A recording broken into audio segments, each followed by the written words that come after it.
Well, hello, everybody out there in Facebook land and Zoom land. Happy Tuesday, the day after a beautiful weekend weather here in Albuquerque, New Mexico. And we are so excited that you guys could join us today. I know we have a few people still logging on, so we will bring them to you as soon as they get on. But today is a big deal. Today is a big day here at the Albuquerque Hispano Chamber campus, and for anybody and everybody that's ever been involved in the chamber and its legacy, because today we celebrate our 45th anniversary. Oh, great. So yes, so everybody clap, clap. Hey. So 45 years ago, our incredible founders signed that document that has led us to where we are today. And so we're super excited to share with you the next hour and a half or so of stories and history and legacy and all of that great stuff that has really brought us today. Now, of course, we wanted to have an amazing celebration in our beautiful courtyard. And of course, the weather's amazing today. But unfortunately, we have gone virtual. And I don't know that it's unfortunate because everybody's got their smiling faces on and we get to see everybody, people we haven't seen in so long. And so we're excited that this incredible panel has come together to share with us today. So just a quick second on what to expect over the next hour and a half or so.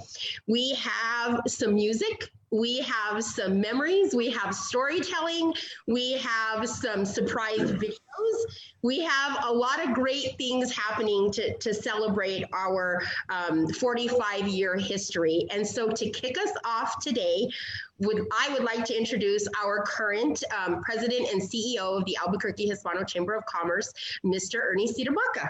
Woo! Hey, Ernie. Hey, Ernie. Hey, Oh, everybody, Monica. it's a fun day, you know, not as much fun as we really hoped. It was kind of crazy. We really wanted to do this up earlier in the year, pre-coronavirus. As you all know, we had planned to make this a big deal. And we're still going to make it a big deal. In fact, once you're done with this, stop by. We have hot dogs. You can get a hot dog from us. We're going to be cooking hot dogs. Anybody, it's going to be a drive-through type deal. If you open down your car window, and we'll give you a hot dog or 2 or 3 or 5 or whatever it is. But you know, it's a big day. And 45 years ago, some brave people. John Garcia. Yeah. So 45 years ago, I was fortunate. I mentioned to some of you earlier that I got to talk to a founder because many of them are no longer with us, but 14 of them. Margarito Romero, I just spoke to him earlier. He's 92 years old. And, you know, he hasn't been to the campus in quite some time. So, yeah, he wants to share some stories. I promise we're going to do a Zoom meeting with him in the next 2 weeks so we can have him recorded and everything he has to say. But, you know, the Articles of Incorporation signed by these folks back 45 years ago. Back then I was in college and, you know, it was quite the, try to find what I looked like back then. Oh, here we are. Lois, can I have my water? So yeah, here are the folks that didn't realize that in 45 years and in less, they created such an amazing chamber, you know, 22,000 square feet. We held the USHCC National Convention, one of the better conventions they've had in several years. We're leaving a legacy with other USHCC chambers. And I got to tell you, I'm lucky enough to be on the board because of that convention. And we are definitely a leader. Everybody looks up to us from the USHCC. I'm in charge of Region 2. We had a Region 2 Zoom meeting last week with some presidents of other chambers there, and they're all very active. But you can tell none of them quite match up to Albuquerque Hispano Chamber. And I don't mean to say that and gloat. It's because of you all. It's because of what you all built. It's an amazing thing. But I'm just happy to be where I'm at today, and lucky enough and honored to be leading the charge. But like I said, 45 years ago, these 14 folks were gutsy enough to say, let's do it ourselves. And then other gutsy people said, let's even do it bigger. And here we have these buildings in a beautiful area in Albuquerque. So thank you for being here. It's going to be a fun day. I think we're going to have some great stories. I know you all are busy, so I appreciate you pretty much on short notice, pretty much on really late notice to come together and participate in this. So Shannon, I'll go back to you now. Thank you. Well, you know, Ernie, we were unsure what we were going to do, if anything. And so we kind of pulled it together last minute, but we do appreciate you all being here. So, you know, we have to remember we have an audience out on Facebook right now. We're pretty busy out there on Facebook, and we have a lot of participants on Zoom as well. So what we wanted to share with everybody today was our 45th anniversary video. Some of you may have seen it at Gala, some of you may not have seen it, but it really talks about what the chamber is today. Really talks about our three lines of business here, our BEOC, our membership and events, and of course our convention and tourism department. So we're going to have Angelique play that for us so that everybody that is watching out there that didn't get the privilege of seeing this video, we created it for this reason, for our 45th anniversary. And we're excited to share that with everybody. Here we go. Hispano Chamber of Commerce. We are celebrating our 45th anniversary this year, but really we'll be celebrating all year. So looking back at our mission, which really comes down to growing and scaling small business, along with educating the workforce, we have to take a look at our lines of business that we use every day with our members. So we are one of the only chambers in the country that has our own convention and tourism department. This enables us to not only connect with our community, but also with our city. Our main concentration is in the Hispanic and Native American markets. In fact, right now we're getting ready to celebrate this year's Gathering of Nations powwow. We're going to have over 700 tribes, and we'll have an economic impact of over $20 million. Thank you to the Matthews family who are with us here tonight. This past year, we brought the United States Hispanic Chamber of Commerce National Convention with over 1,500 in attendance right here to Albuquerque. Along with Mayor Tim Keller's office and Cynthia Jaramillo's office, we were able to not only bring new revenue to the city, but also help our national chamber showcase the importance of work Hispanic chambers do all across this country. One of our lines of business is our Burles Economic Opportunity Center, the BEOC, where we work on education initiatives, workforce development, and entrepreneurial support programs. One example is our Avanzar program, in partnership with Wells Fargo and the USHCC. This program is special to us because it was designed to help scale Hispanic-owned businesses under $1 million in revenue. Our inaugural cohort had 8 graduates in 2019, and one of them was the Luis Sanchez Allstate Agency. Not only was he voted Small Business of the Year, he has also been an annual scholarship sponsor through our Education Excellence Ceremony, which is held every April. To date, we have given over $2.3 million in scholarships over 33 years, along with our members and community partners. And to hear success stories like Feliz Romero, who received an AHCC scholarship and is now an RN serving our community, is why we do what we do. I believe that the heart and soul of the Albuquerque Hispano Chamber is the membership. The stories that we get to hear about partnerships and collaborations with the members in the community, like the story of Frank Gutierrez, who's a fireman who a couple of years ago came to us to start a business to prepare for retirement. And last year we were able to connect Frank to the United States Hispanic Chamber of Commerce, and they hired him for their national convention. And what about Hollow Spirits, Frank and Donna, who are just celebrating their 1-year anniversary with a national gold medal win, a Best Bartender of the Year award, and even a Best Chef nomination. And then if we go to the other side of the spectrum, celebrating 50 years in our community is Paul Chavez, Tyler Chavez, the Chavez family at Valley Fence. 50 years as small business owners in the community, nothing but inspirations to us and other small businesses. And then there's Robbie and Brandon Hawkes of North Bar Industries General Contractors, who just over a year ago at a membership networking event met one of our corporate partners and was able to solidify a contract that has just taken them a little over the $2 million mark in their small business. As a matter of fact, last week we finalized their paperwork and they have just become the newest member of the Albuquerque Hispano Chamber of Commerce Herencia Founders Wall. It is small businesses like this that give back to the community that really bring us all together as one Albuquerque. Our partnerships in the community focus on 3 small words: join, connect, thrive, which strengthen community, culture, and commerce. We have such amazing partners like Namoga, Coca-Cola, Wells Fargo, P&M, XTO Energy, New Mexico Gas, Modro Sperling, and so many more that help us work on developing the economic system here in New Mexico and in Albuquerque. Magic happens when you have partners such as John Traub and Nick LeBou of the Isotopes, also known as Mariachis de Nuevo Mexico, resulting in consecutive year wins in the Copa Cup Series. People need to appreciate what that means. That's all about the community. This partnership has really helped with our efforts in the community to keep our culture and traditions alive. And what about the partnership we have with KRQE, Bill Anderson and his team, where he spoke about the incredible ability that the Hispano Chamber has to tell a story through culture and commerce. It is this type of partnership that has led to dozens of our members being featured on New Mexico Living and now being recognized all over the community. In the end, our saying goes, we believe we are all only one connection away from realizing our dreams. And I believe we are doing that here every day at the Albuquerque Hispano Chamber of Commerce, where we take small business seriously.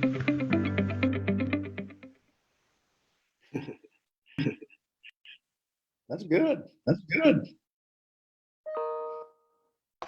Well, thank you to Angelique for putting that together. It's what we presented this year at Gala to share with everybody. Sometimes we don't always do the best job telling everybody what we do, so we wanted to pull that together. And then this is the first time we've ever shown it outside of Gala for our public, but we're gonna put that onto our Facebook page and our website as well, so we're very excited.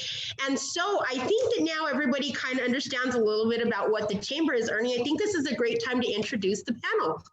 And so I'd like to call on a few people to just share with us your name and how you're affiliated with the Chamber, because these lovely panelists will actually have some speaking time coming up. So let's start with Miss Cynthia. Good morning, everyone, or afternoon, almost in about 6 minutes. My name is Cynthia Jaramillo, and I currently serve as the City of Albuquerque's Economic Development Director, and have the privilege of serving as the Albuquerque Hispano Chamber of Commerce Chief Operating Officer. Thank you, Cynthia. Miss Mary? Hi, I'm Mary Martinez, and I'm the owner of Home Instead Senior Care here in Albuquerque. A longtime chamber member, been on the board for, I think, 8 years now. And then this year I have the honor of being the chair of the board. Thank you, Mary. Anthony? Hi, Anthony Tenorio. I'm the owner of Applied Technology Associates, and I've been on the Hispano board since 2012 and currently serving on the exec committee and been selected as the chair-elect for next year. Monica? Hi, everyone. I'm Monica Armenta, former board member with the Chamber. I'm currently the Executive Director of Communications for Albuquerque Public Schools, and basically grew up at the Chamber, proud daughter of your former president there, Loretta Armenta. John? John Garcia. I'm currently the District Director for the Small Business Administration. First joined the Chamber in 83 to 90 as the Executive Director, and I'm glad to see this continuing and going on. John Avila, you'll have to unmute yourself there.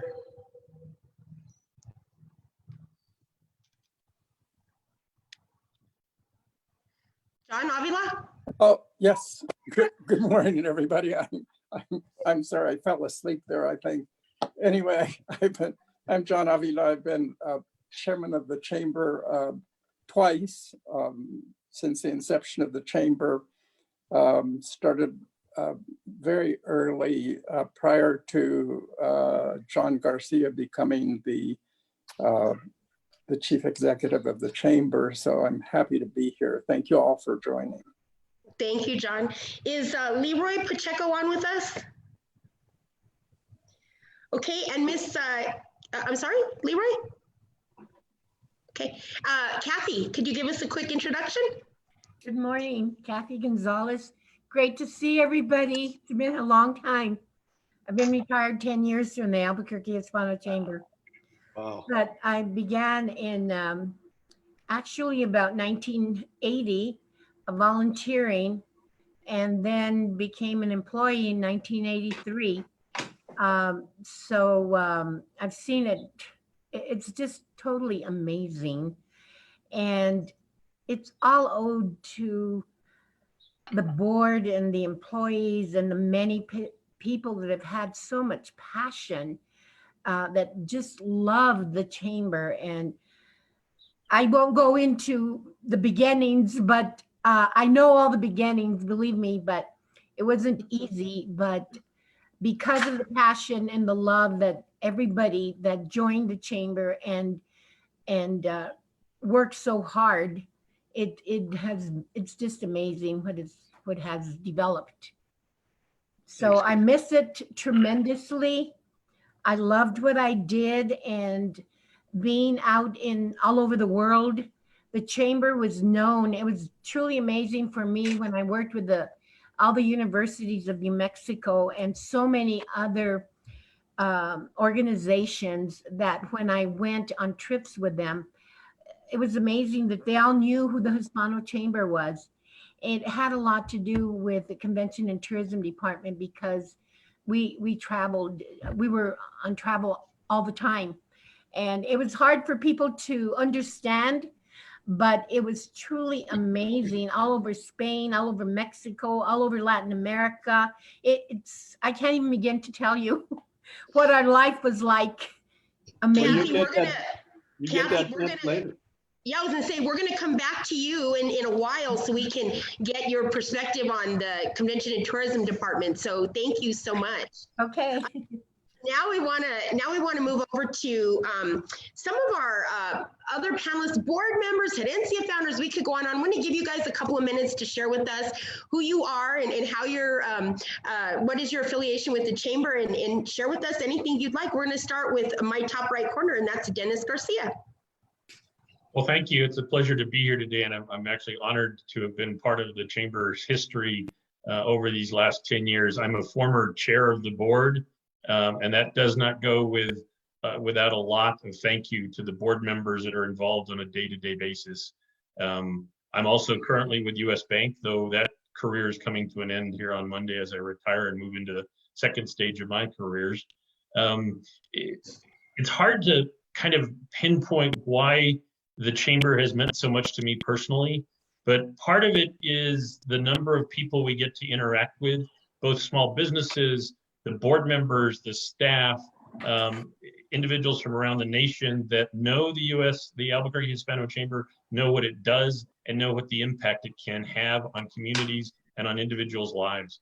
So from my perspective, that's what keeps me connected. I am a Herencia founder as well. And so it's just been an honor these last 10 years to be affiliated with just an amazing group of people. So thank you for that. And if you'd like, I can answer any questions later, but it's just been a total, really highlight of my career. So thank you.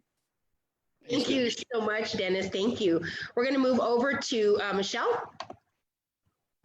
Hi, good afternoon. My name is Michelle Hernandez, and I was the chair of the board of directors in 2018.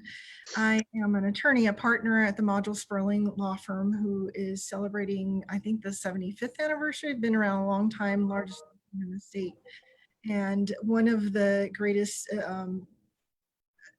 successes I feel in my professional life has been being a member of the board of the Hispano Chamber.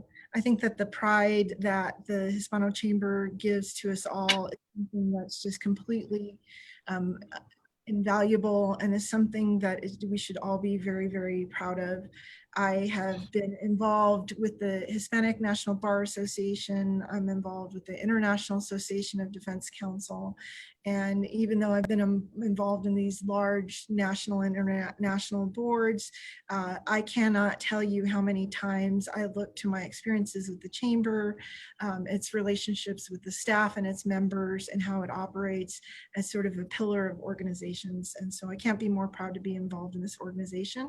And I am so beloved of it that I still am involved as the general counsel to the chamber. Thank you very much. Thank you, Michelle. Thank you, Michelle.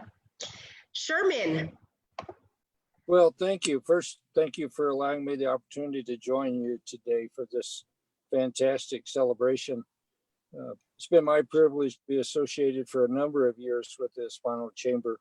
And I recall going back to the mid 90s when the Hispano Chamber decided to locate in the Barrales community.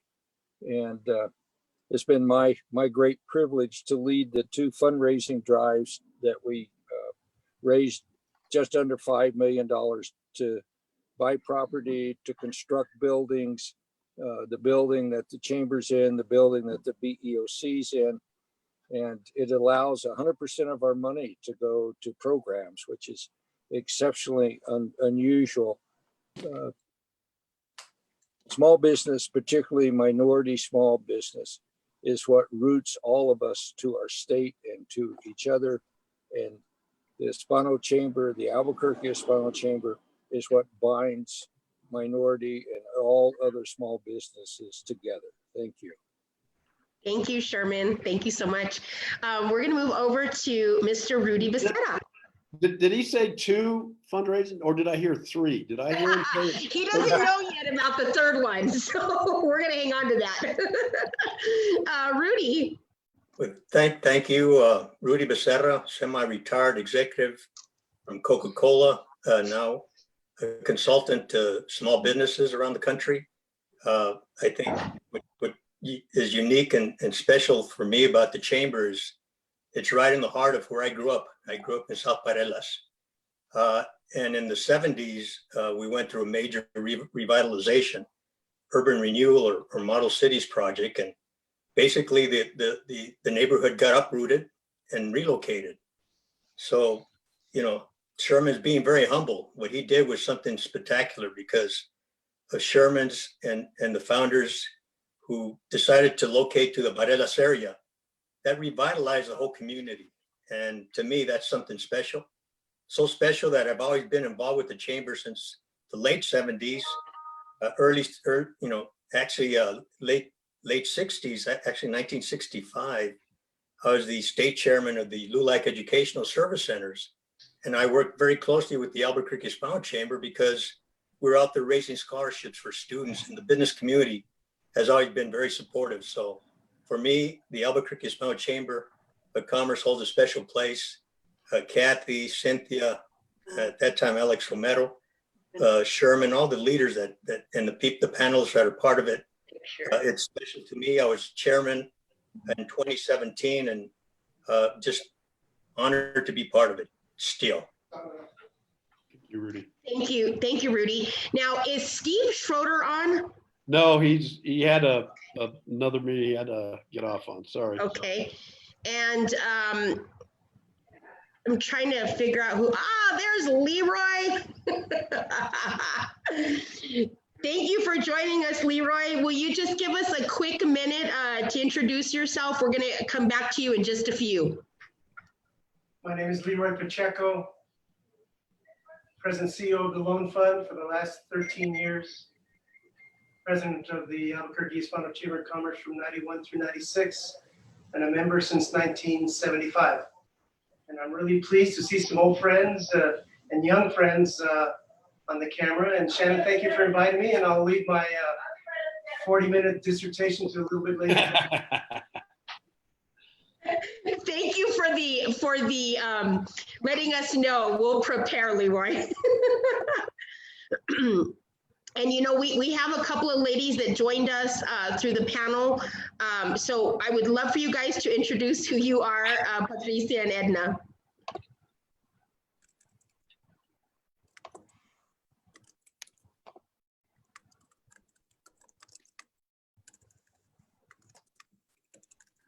I'm Patricia Chavez. I've been a volunteer for the Hispano Chambers since, 1986 with Kathy Gonzalez when she was the director for TNC.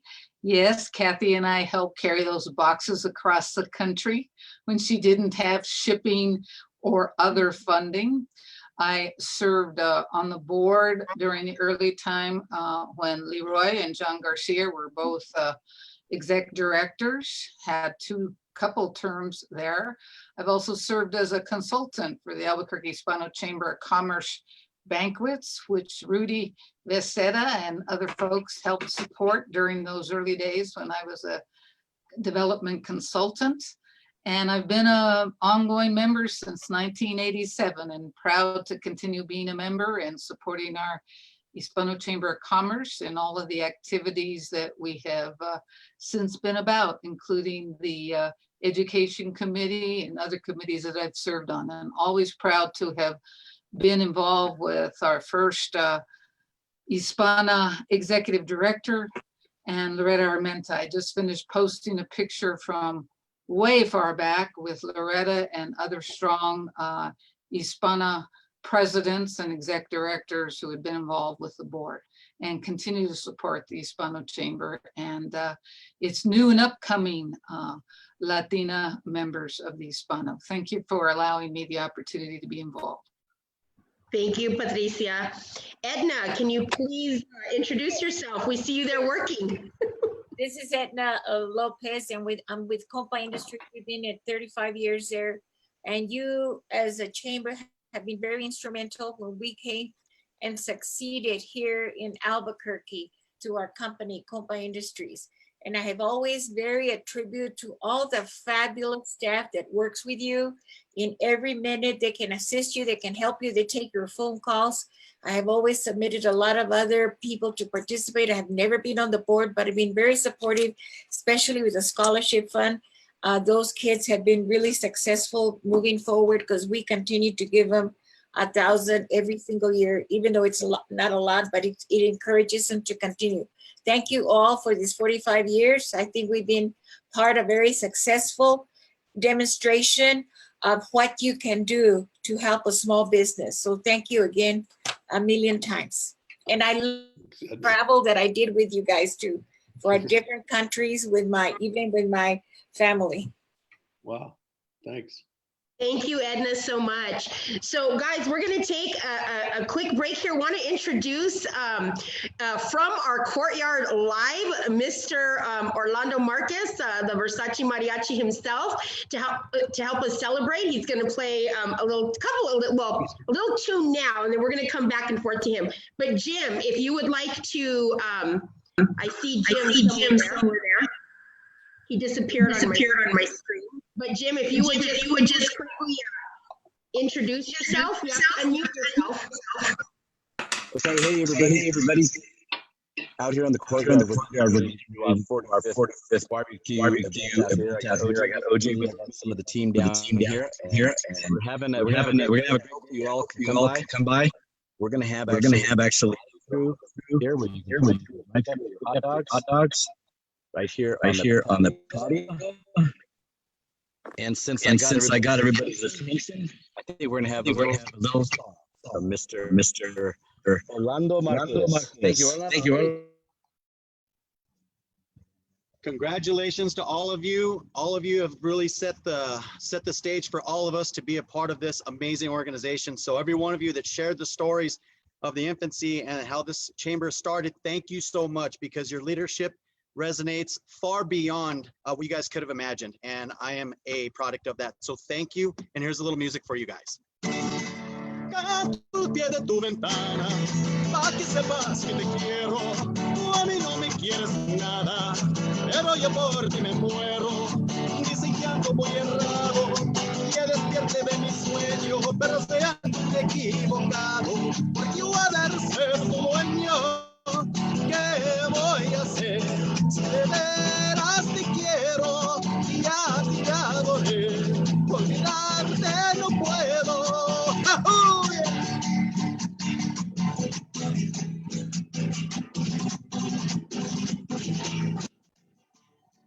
Dicen que para conseguirte necesito una fortuna, que debo bajar del cielo las estrellas y la luna. Yo no bajaré la luna ni las estrellas tampoco, y aunque no tengo fortunas, me quieras poquito a poco. ¿Qué voy a hacer? Si de veras te quiero, ya te adoré, olvidarte no puedo.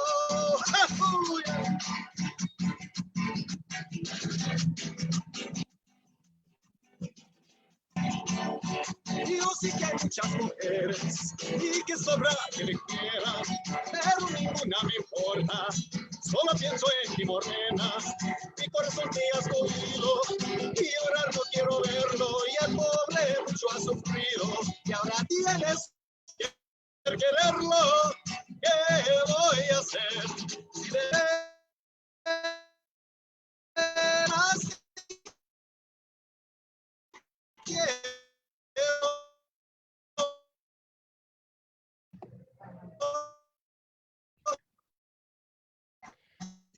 So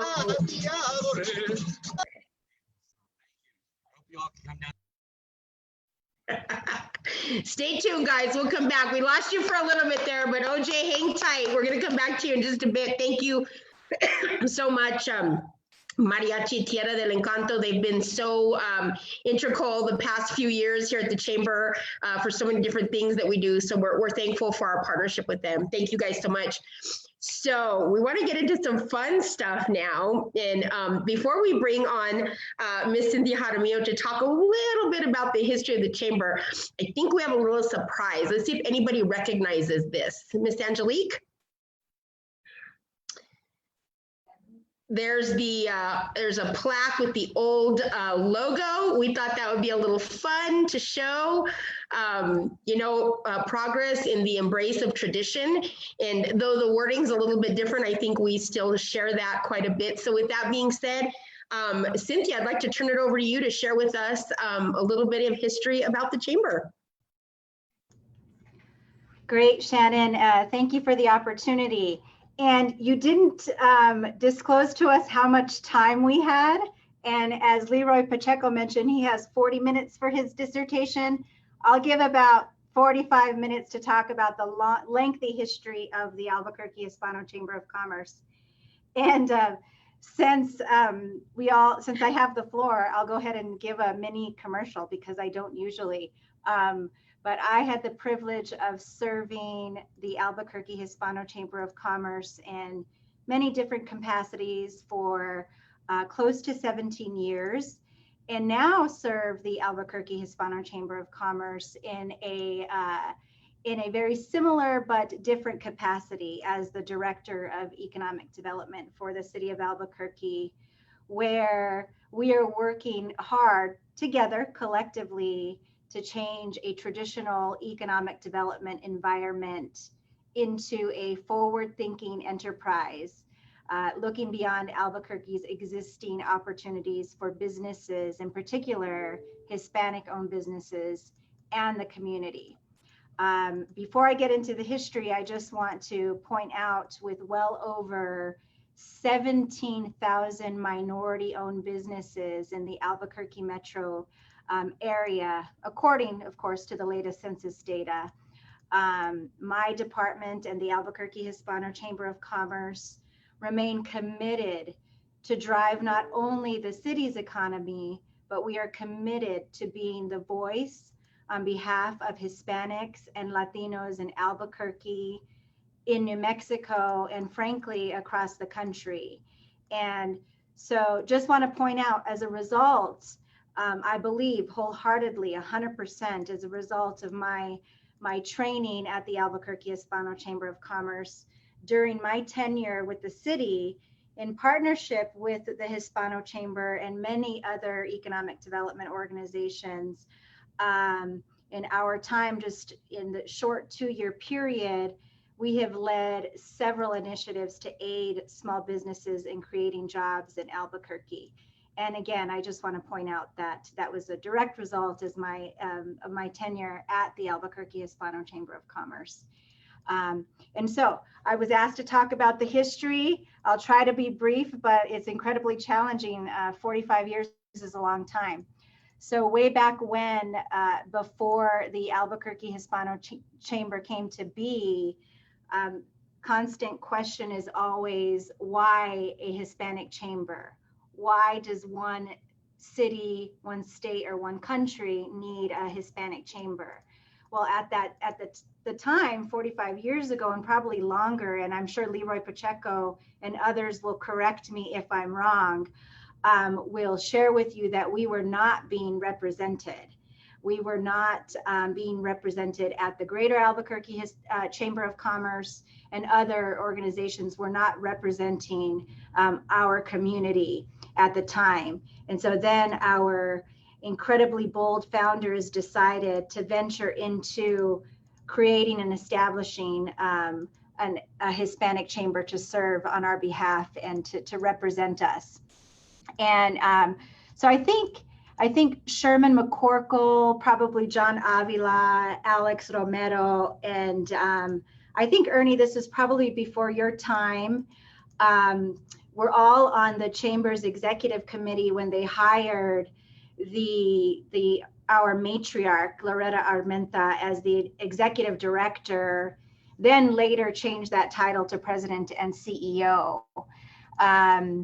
Fast forward, Ron Rivera was the chairman in 1997. I believe Alex Romero was the chair-elect when they started to work on building our own campus, which was then known as the Barelas Job Opportunity Center. Alex then became the chair in 1998. Sherman, Loretta Armenta, and I believe Joe Liu, she was also a key player in raising, as Sherman mentioned, millions of dollars for the original Barelas Job Opportunity Center. It was then that the executive committee, with the leadership of Ron Rivera, took a bold step in 1997 when they went on a retreat to Phoenix. Why you all went to Phoenix on a retreat when we have a beautiful state here is beyond me. I will never know. I believe that Margaret Chavez was on the board. So Marty, mayor at the time, also participated in the retreat. It was then that the executive committee floated the idea of building our own campus, building our own building. Now, important to note, it wasn't a popular idea with all board members. Regardless, they planted the seed and proceeded to build a case statement, and the rest is history. Sherman McCorkle was a key player, especially when it came to government money. Key connection to Washington, D.C. and all of our senior senators. And so thank you and shout out to Sherman McCorkle. And so at that time, discussions began to narrow down to economic empowerment and training, workforce development. And discussions began to happen to talk about areas that were considered at the time blighted. And so the concept of a job opportunity center was birthed. As many of you have mentioned before me, it was birthed in Barelas. And so that was then the Barelas Job Opportunity Center was born. The staff at the time began to work incredibly hard with the city of Albuquerque. They worked directly with the city of Albuquerque's Economic Development Department. At that time, infill projects were encouraged. The chamber started looking for property for the project. And at this point, the city suggested that the board consider an offer on the New Mexico Mortgage Finance Authority building on Cole in the South Valley. Before an offer could be made, that building was sold. And so the city-owned property near the current Bueno Foods, where Bueno Foods currently exists, it was the old sewage plant, the treatment plant. Bueno Foods owned most of the land where the chamber currently resides. There was a little shack there, and probably Rudy Becerra knows this probably most. And it was owned by the, of course, Bueno founder, Mr. Baca, on the corner of 4th and Barelas. And so at that time, the city did an exchange with Bueno Foods.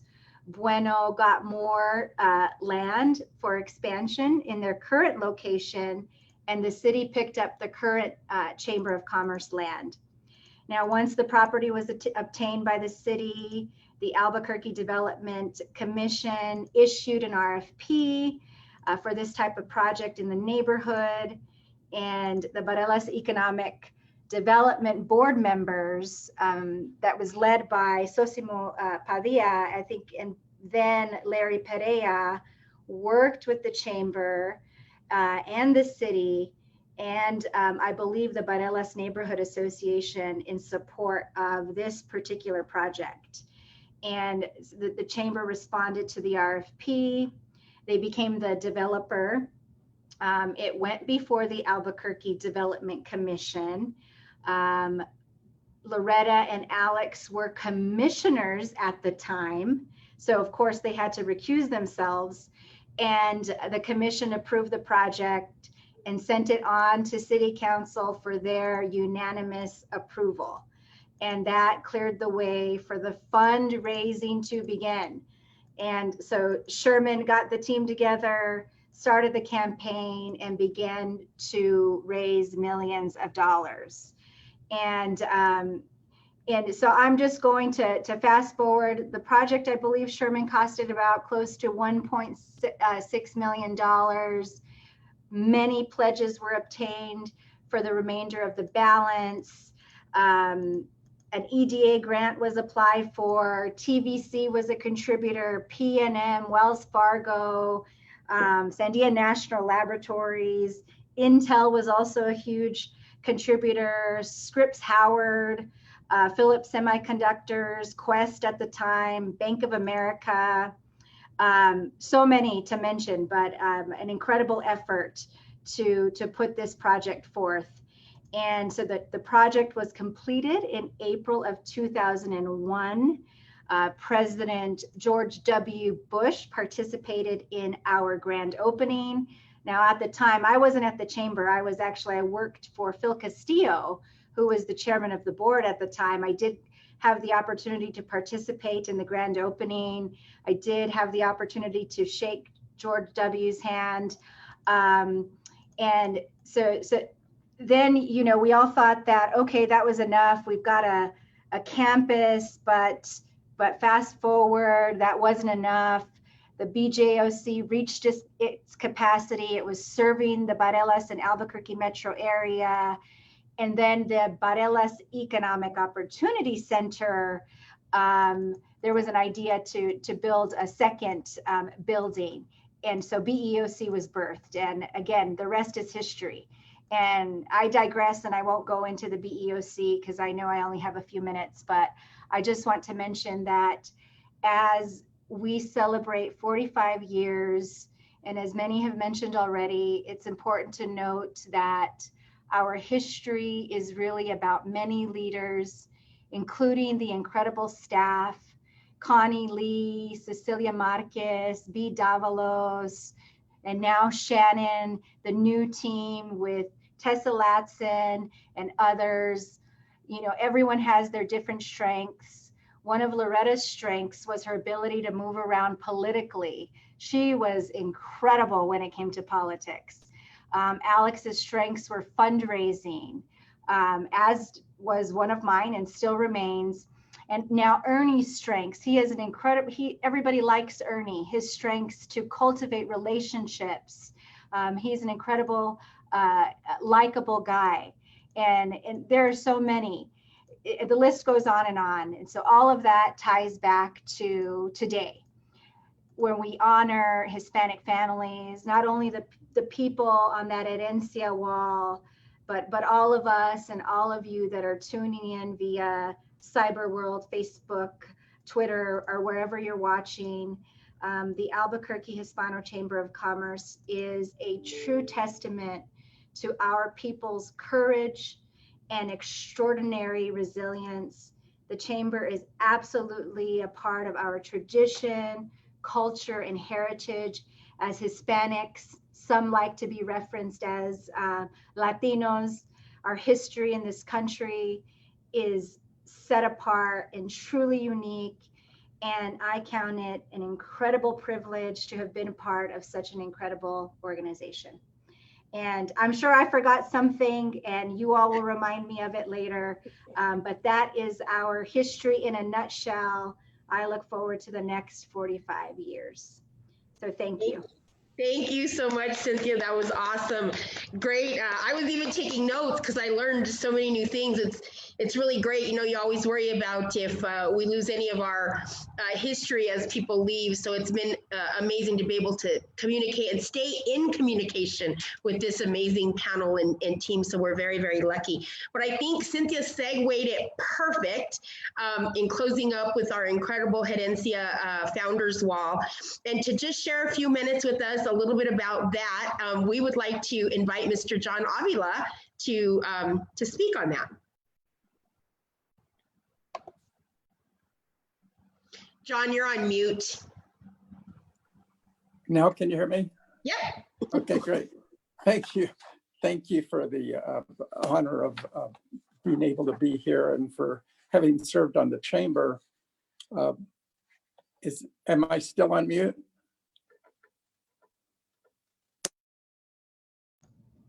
We can hear you. Now you're on mute, John.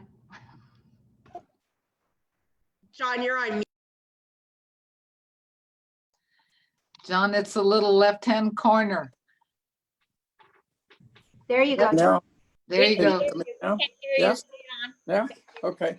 Great. Thank you.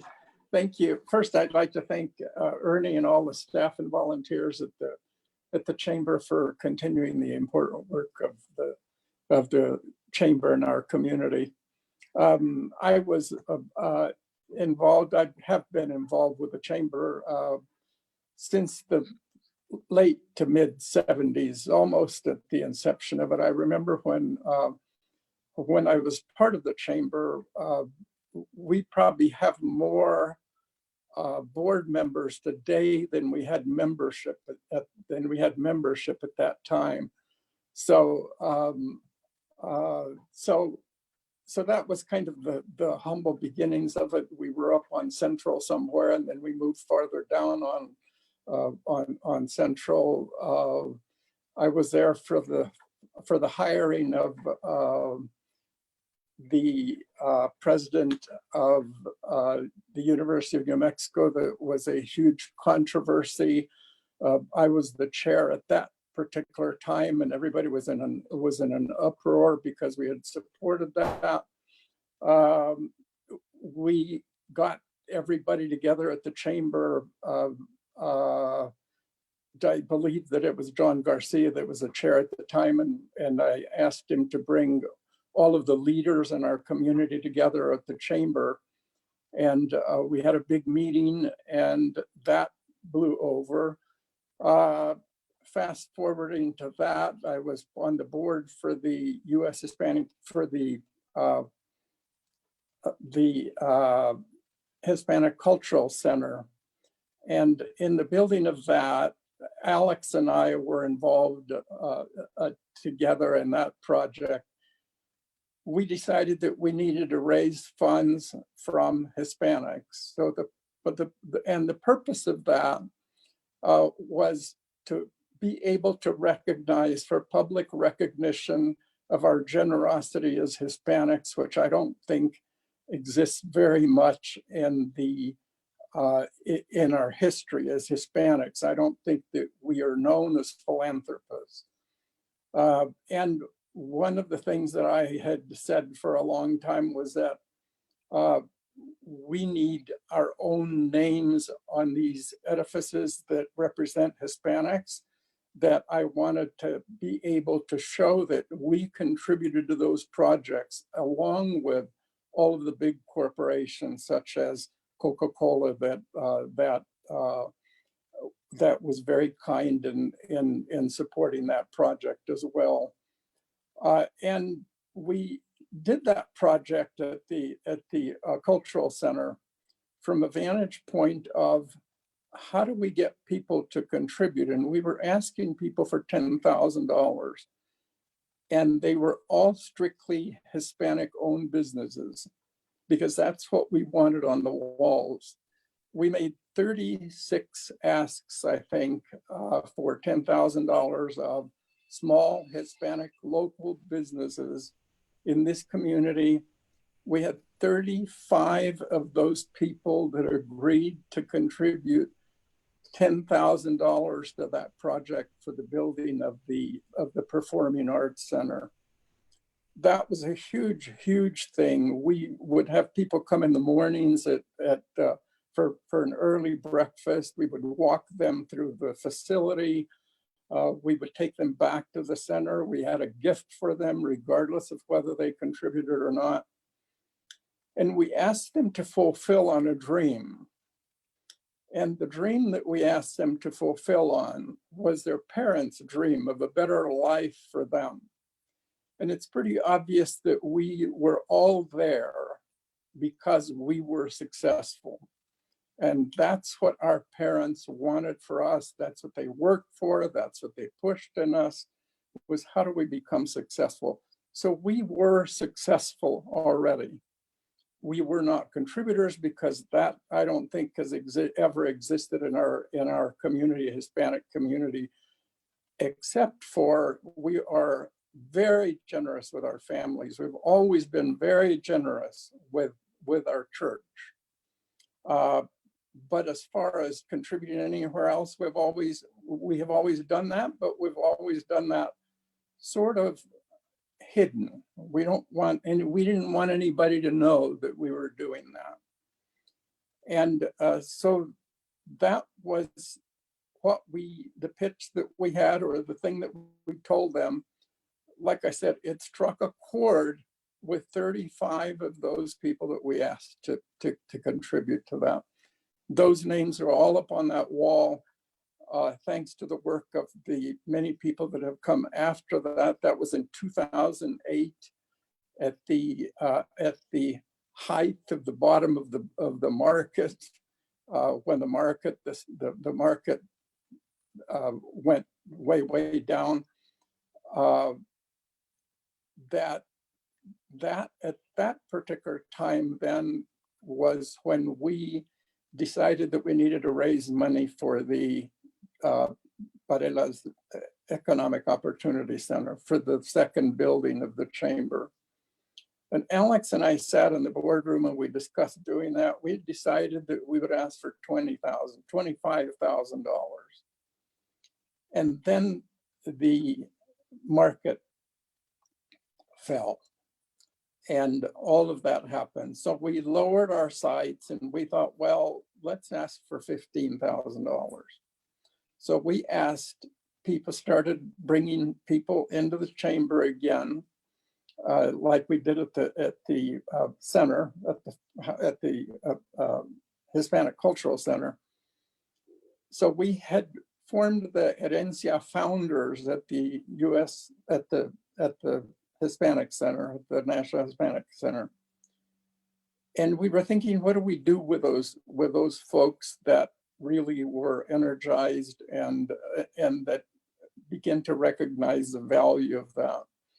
And we decided to use those people that had contributed there as the founding members of the Herencia, of the Herencia, along with people that we enrolled at the chamber and contributing $15,000 in that time, in that turmoil, in that financial turmoil in our country.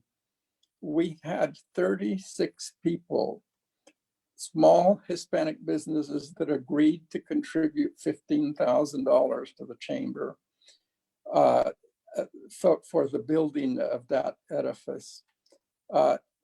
For fast forwarding from that, our goal was still to create institutions that preserve our heritage, become role models of philanthropy for future generations, your grandchildren, mine, and far beyond that. We went to the United Way and started the Hispano Philanthropic Society. Out of the Hispano Philanthropic Society, we now have 400 members, Hispanic members, that belong to the Hispano Philanthropic Society, that have contributed millions of dollars in this community to help to engage and nurture leaders who are committed to serving children and their families for generations to come. To that end, we also have 79 families that have become Herencia founders. And I'm not quite sure what the total was of that. I had asked Stephanie, but I haven't heard back from her. So that's kind of the story of the founders, of the Herencia founders, and really the end of that being the Hispano-Philanthropic Society, I think is just a great story for all of you. I applaud everyone that has contributed to that and been part of that. And I want to leave you with, since we can't take anything with us and nobody will remember what we had, what is it that we can leave? Because what we leave will be what we're remembered for.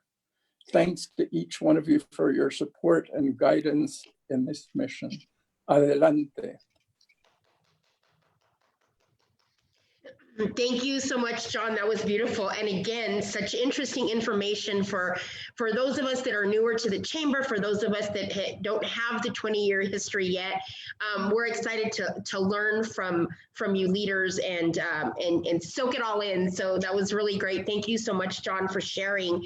And speaking of leaders, we're going to move over to our amazing current chair, Miss Mary Martinez. And Mary's going to share with us just a little bit of information. We'd like to honor the previous and current, but previous CEOs over the years of the chamber, formerly executive directors, now CEOs. So if Mary, you could share, and then after, if Leroy, John, Monica, and Cynthia, on behalf of Alex Romero, could just take 1 minute or so to share your story, anything you'd like to share with us about your time with us, and then Ernie, of course. So Miss Mary?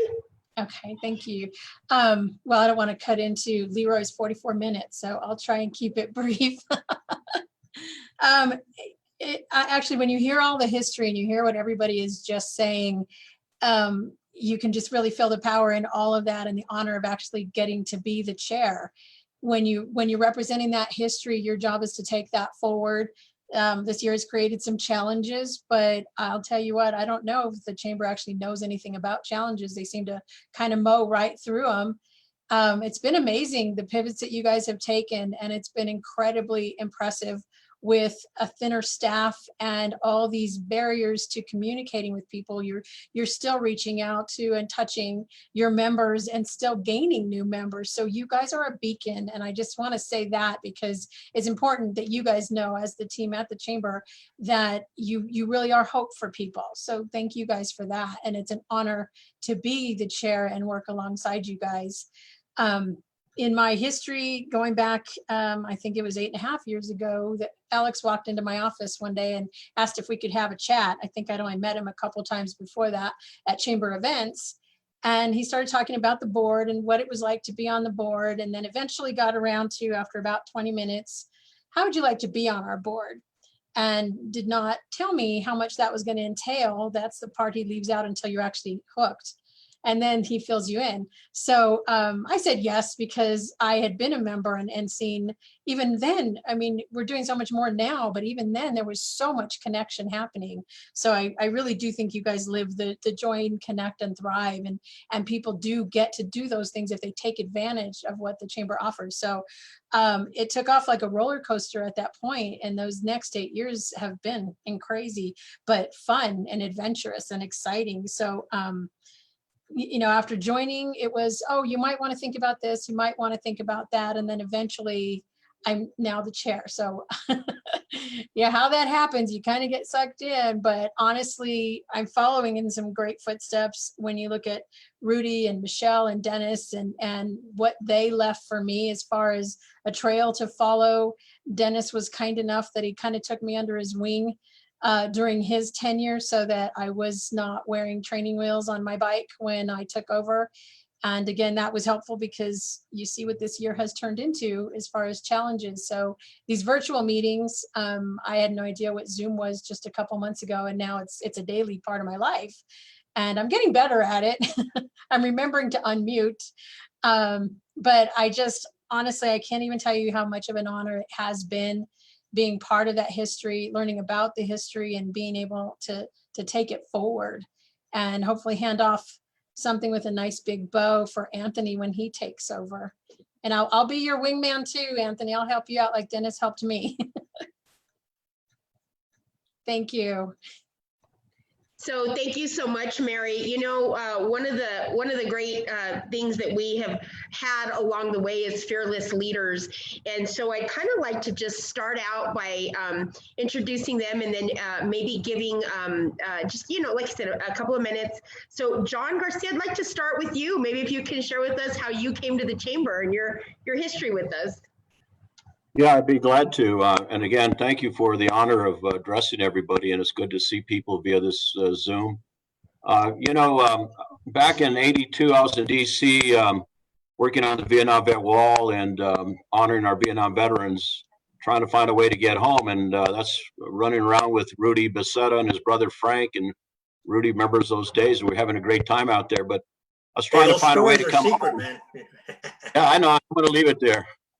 But I was trying to find a way to come home, and I noticed an ad came out that the Albuquerque Hispanic Chamber of Commerce, a new organization, was looking for a director. And I applied for it. And I got a call from Ed Romero, Ed Lujan, Miguel Encinas. I came into Albuquerque and they interviewed me and they hired me. The one big problem with that, they had no money to pay me. And they said if I could find money, they'll pay me a percentage for this new organization called the Albuquerque Hispanic Chamber of Commerce. And I got a call from the Greater Chamber of Commerce asking me, why am I joining the Hispano Chamber of Commerce when they already have a chamber? And I said something to the effect that if you got a Wendy's across the street, you got a McDonald's, both selling burgers, just the sizzle's different. But there was a need for Hispanic leadership. There was a need for Hispanics to be in control of our own destiny and not beg to be on any board. So we created our own board. And people like, when you tell the story of the Hispanic Chamber of Commerce, you mention names like Henry Caso, Bibi Caso, Denise Aguilar, Leonard Sanchez, Ron Tafoya, David Santillanes, Mary Naskin Pena, Lisa McDowell, people like that. And I remember having a meeting with them, and we were preaching to the same choir. We had an office right next to Jack's Lounge on Central. I had to have a bucket of brown paint because every Monday I had graffiti on the wall, and I had to come outside and paint that wall. And the only staff person I had was Kathy Gonzalez. She was the bedrock for the Hispano Chamber at the time because of the tourism grant. And so we wrote a grant to the MBDA, Minority Business Development Agency, to do entrepreneur training for minorities. We got $500,000 with the support of Pete Dominici and Manuel Lujan, and Rudy Becerra from Coca-Cola all advocated to help us get that money. That helped us hire at least 12 to 13 more people. We hired Jeff Candelaria and a lot of other people, because at the time they wrote an article in the Albuquerque Chamber in 1983. That's when I joined them. Will the Hispano Chamber of Commerce survive? There was only 50 members. And if Kathy Gonzalez remembers, we had to call a staff meeting of 2 people together to go find a membership so we could go buy toilet paper. We had no money. And with that grant, we hired on 12 new people, and the chamber grew. We went to 2,500 members. But some of the changes was the board had decided enough preaching to the choir, so we went after Thomas from the Kirtland Air Force Base. I think Bernie Swinburne from the First National Bank, and we started bringing other people on the board and started hitting home runs. We did the banquet and brought Henry Cisneros in and Eddie Olmos and many other dignitary type of speakers to lift the spirit of the Hispanic community up. And we knew that once you start hitting home runs, people are going to come out of the woodwork that wanted to be a member of the Hispano Chamber of Commerce. And Rudy, you recall twice, we got Chamber of the Year twice on a national level. because of the efforts of Kathy Gonzalez, our membership drive through Jeffrey Candelaria, and all the things we were doing with the board. We started the Hispanic Educational Fund. I remember Colleen Malou said, if we could deposit $5,000 into the bank, she'll match it with $5,000 to set up our education scholarship fund, and that worked. The Hispanic Roundtable, we brought them together with Rudy's Becerra's leadership to bring the Hispanic groups together, so we're all not fighting for the crumbs from corporate America. That way we're able to get bigger dollars, and Rudy helped us do that.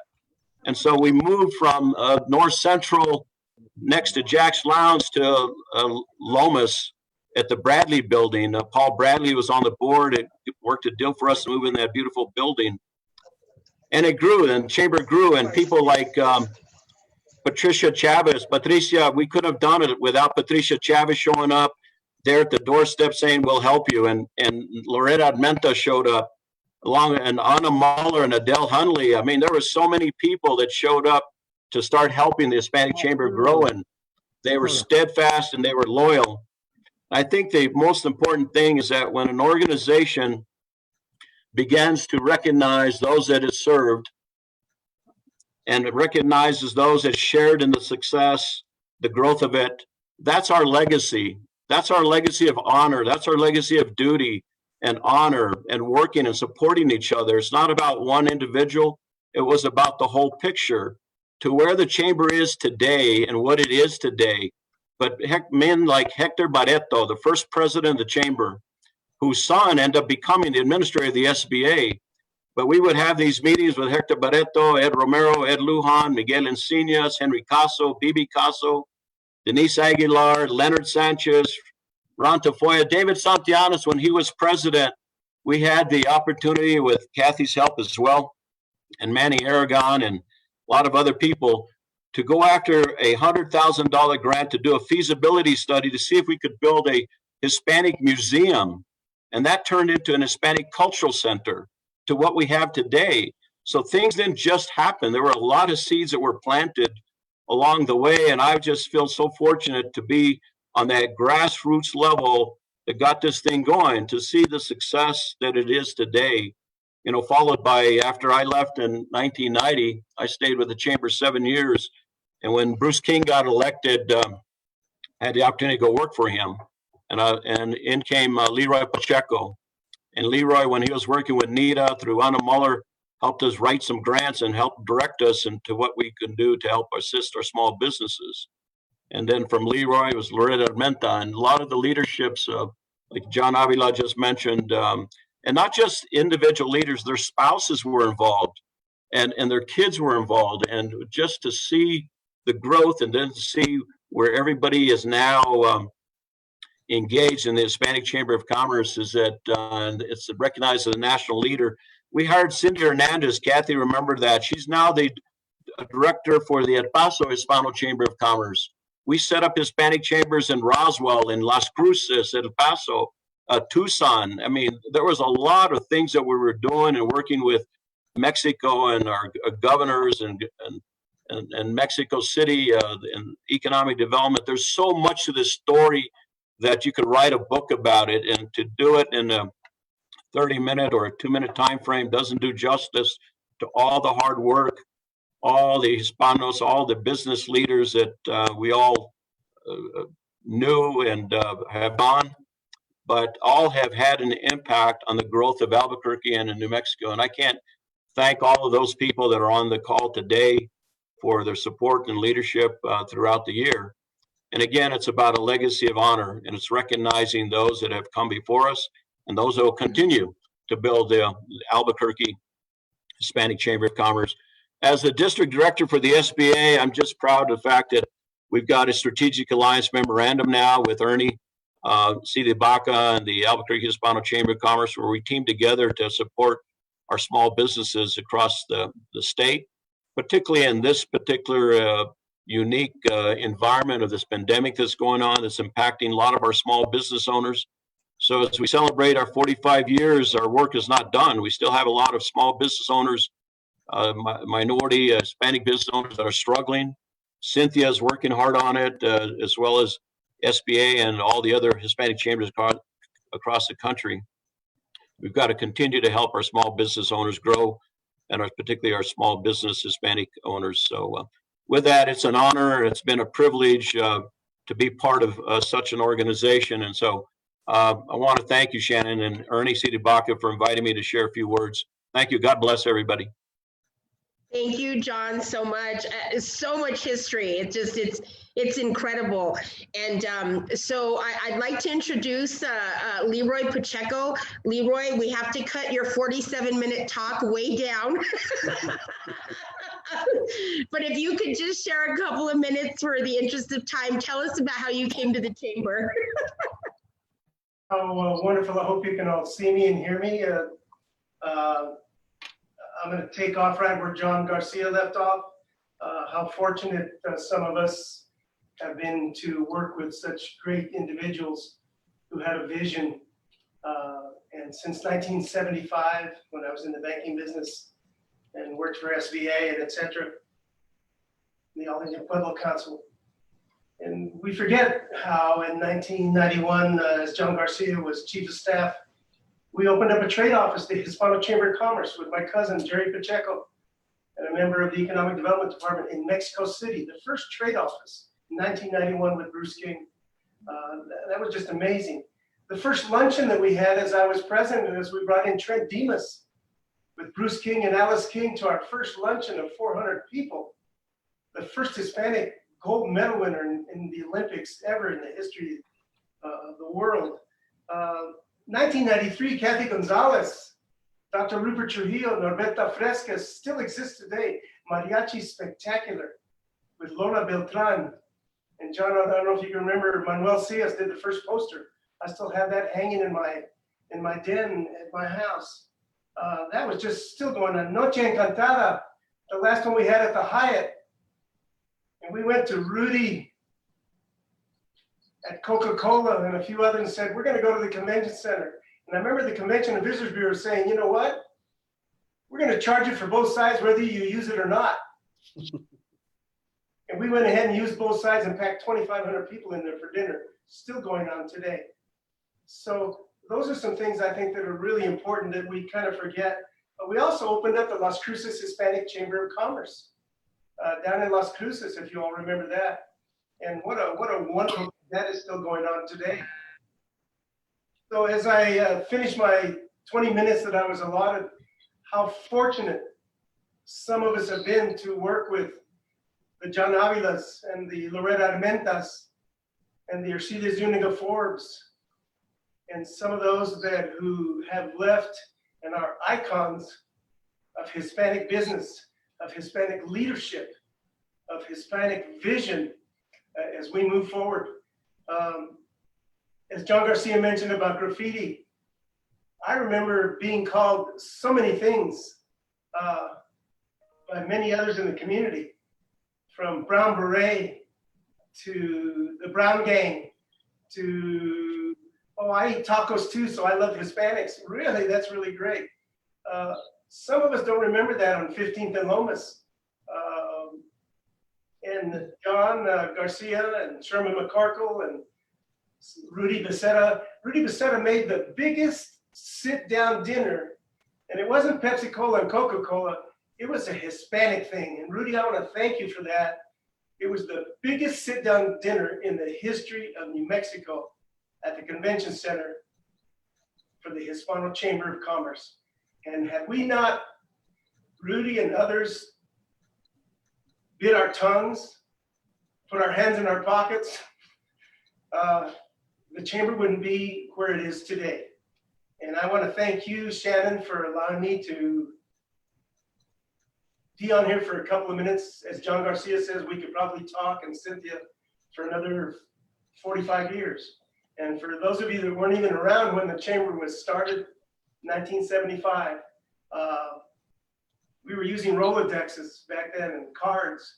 And I can't thank enough Kathy Gonzalez, Jennifer Candelaria, and those of you, Loretta Armenta, Martin Candelaria, Paul Bradley, Ercilia Zuniga Forbes, Jackie Bach, and some of those, John Avila, Kathy Avila, for what the chamber stands for today. It is the most dynamic economic engine that exists in the state of New Mexico. Thank you, Shannon, for your time, and I hope everybody heard all my words, and I still have 5 more pages I could go through, but I'll leave that for later. Thank you. Gotcha. Leroy, save it for the 50th. Save it for the 50th, because we should all be able to have a big celebration then, so. Well, I just had my 72nd birthday yesterday, so I'll stick around for another 5 years. Happy birthday. Thank you so much. I'll go ahead and mute myself again. I love it. And so now we'd like to move over to Monica Armenta, who, like she said, grew up with the chamber. And please, Monica, share with us all about your mom and about your days with the chamber. Thank you, everyone. It's hard to believe, listening to everyone, that really about 40 years of my life have been connected to the chamber through my mom. And when I said yes to this, I always say yes when the chamber asks. I didn't really think much about it. I didn't expect to be emotional, so you'll have to forgive me for that. But I have to say that I can't mention any one name, because every single person who's on today meant something great in my life and in the chamber's life. I think more than anything, with the role that I played, I'm a former board member, but more than that, John Garcia mentioned it a minute ago, you know, the parents and who worked there, who had the kids and their families who were support roles. I definitely was a support role. You know, family was always part of everything with the chamber, from the time that it was located on Lomas to walking the site in Barales before the new location came up. I emceed several of the Noche Encantados, did all sorts of things. And I have to say that as you all know, I lost my mom 14 months ago. But what I'm really happy to say is that I never realized till sitting here listening how much, I mean, I always knew she loved the chamber, but I never knew how much fulfillment she got out of that too, how much it meant to her to be a part of all this, and what she taught me, and what each one of you have taught your kids and being part of the chamber, is to just keep reaching, because I've never seen the chamber try to do something that it didn't succeed at. And I think that the real secret to the chamber, the Hispano chamber, because believe me, over my 23 years at KOB TV and my 17 years now as executive director of communications at APS, I have involvement in all sorts of organizations. But what the chamber does best is gold. It is relationships. It's just like Maya Angelou said, people will forget what you did, they'll forget what you said, but they never forget how you make them feel. And the Hispano Chamber of Commerce here in Albuquerque is elite in that group, unlike anyone I've ever worked with. Everyone there knows that business means much more than raising money. And that means a lot. I hope you can hear me. Yes. Good. So I'm going to wrap it up there, because I know so many people have so much to say, but what I want you to know is that I think I'm like so many other people out there. I can never and will never say no to the chamber, because the chamber's more than a business organization. It's the heart and soul of this community. And I love you all. My family loves you, and we thank you all for everything you continue to do for the generations to come. Thank you, Monica. Thank you so much, Monica. Thank you. Amazing.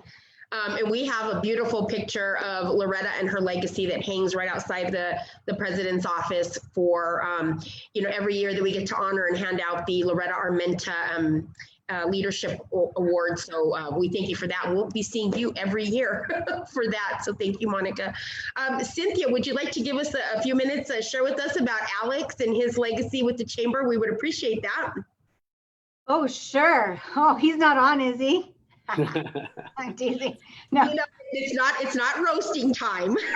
Okay, I'm teasing. No, truly, and it's hard for me to mention Alex without mentioning Loretta.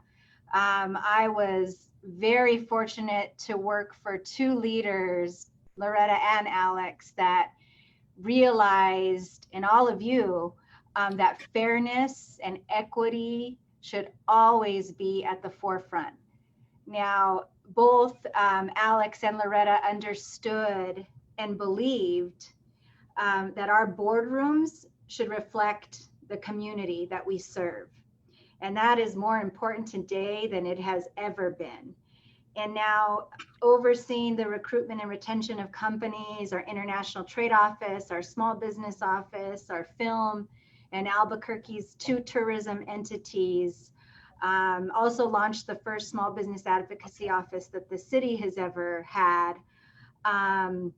It's directly attributed to those 2 leaders.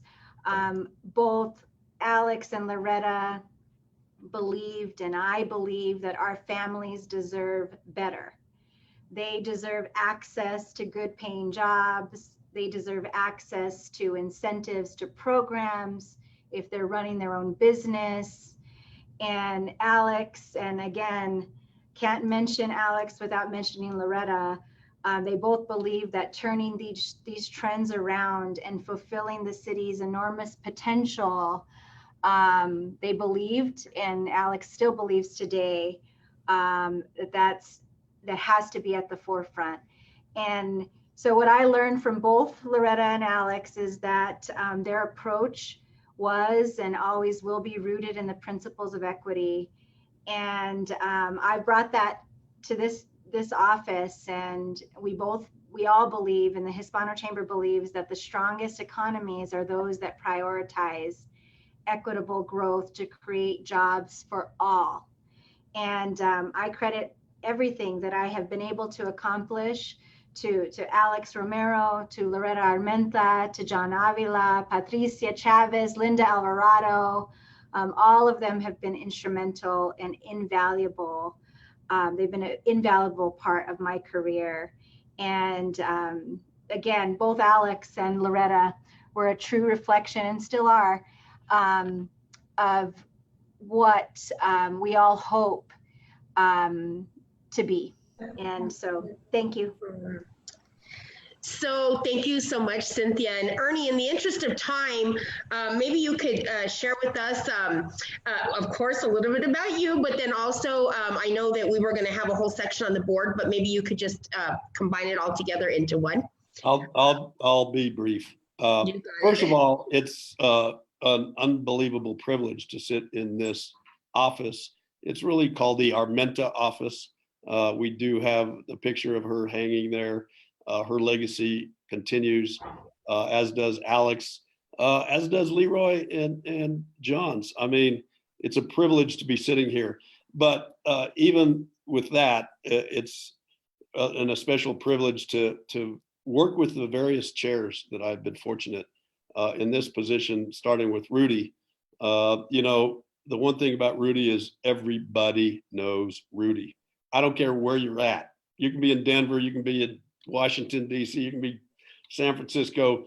Do you know Rudy Becerra? Yeah, I know Rudy Becerra. He helped me in my career. Everybody always says that about you, Rudy. I mean, it's unbelievable. And then Michelle has been an instrumental help. She's still our general counsel for free, pro bono. I mean, it's such a privilege to work with people that are so dedicated into the success of the chamber. Dennis Garcia, a huge help at US Bank, and now Mary Martinez, who dedicates a lot of her time to being involved, and then Anthony Tenorio coming up. I mean, what a gift, Anthony. You get to take over after coronavirus and everything that's going on associated with that, but you know, you're up to the challenge. And that's what's amazing about the chamber and amazing about the board and about presidents, is that never say die. They always have an idea, always have a will to serve the community and to do what's best. And I'm just so privileged. But like I said, I'm not going to take a whole lot of time. It is such an honor and privilege to listen to everybody that has done so much for this great organization. You know, it will always be great because of that. And so I appreciate each and every one of you. So let's just do it with that there, Shannon, and move on to whoever is next. Thank you so much, to all of the previous presidents and CEOs of the chamber. It was so great to hear from all of you, and it's great that we're all still here and we can still share those memories. So I can't wait for the day to get everybody in a picture. That would be so awesome. Hopefully soon. So what we want to do now is we want to move quickly over to our convention and tourism department. And you know, it's so funny because when we were planning this, everybody kept saying, you gotta call Kathy, you gotta call Kathy, you gotta call Kathy. So, you know, Jim is out there. I don't know, he's got a full house down there in the courtyard. So I think what I'd like to do, oh, there you are, Jim, is maybe, Jim, if you could just say a minute or so on the convention and tourism department and what is happening out in the courtyard. And we're gonna turn it over to Kathy to share with us a little bit about the history of the convention and tourism department. Hey, you want me to go first? You go first? Oh, thank you. Well, first of all, it's been an honor just working here at the chamber, but working with all the people. But we've come to realize really what the convention tourism department is to the community, to the city, and to the state is really, really neat. Being the only Hispanic chamber in the country that has its own convention tourism department is amazing. But to be able to reach what we've reached and to be part of some of the organizations that we've been a part of. You mentioned earlier, Michelle, the Hispanic National Bar Association hosted their national congress here. Next year, we have LULAC, the largest Latino organization in the country and the world, is going to be doing their annual meeting here. We've just been able to host so many unique events and opportunities, but aligning ourselves also with the city, with the Economic Development Department, with the mayor's office, and being able to help with sponsoring some of the major events that are in Albuquerque, the Gathering of Nations, the largest powwow in the world, and then Mariachi Spectacular, Global Kirky, Festival Flamenco. You know, these are awesome events. We're just getting ready to put on the Festival Flamenco, which is going to be a virtual one this year. With all this COVID-19, we're regrouping and redoing it, but it's just been a great part of the city to be a part of a community, to be able to look at some of the largest conventions and be able to bring them to Albuquerque and show them our culture, our community, and our commerce, and everything that we do to embrace all of that has just been an amazing thing. Kathy, you planted a seed that has grown and flourished, and there's so many people that are benefiting from that, and we spread it now into more arenas, like working with the Mariachi de Nuevo Mexico with the Isotopes, and being able to bring our culture alive in all of the events that are just going on in the community. But you know, it's been a great to be a part of this with the Convention Tourism Department. CC and B, they've been together 58 years between the two of them here, so they know more about convention tourism than I'll ever know. But they've taught me just so much about how it all works. So it's just great to be a part of it. It's great to work hand in hand with the city, Cynthia. You know, to be able to have the resources to be a contractor and be a steward of that just under $1 million that we get has been a fabulous thing. And Patricia, being able to come to our events and be a part of the community, is bring the Hispanic Heritage Committee out to the events as well. I mean, just keep growing and growing, and it's just been a wonderful thing. Ernie has been a great teacher. He's been a mean guy sometimes. Yeah, he's been a little bit mean, but he made me better. He made me really, really good at what I do.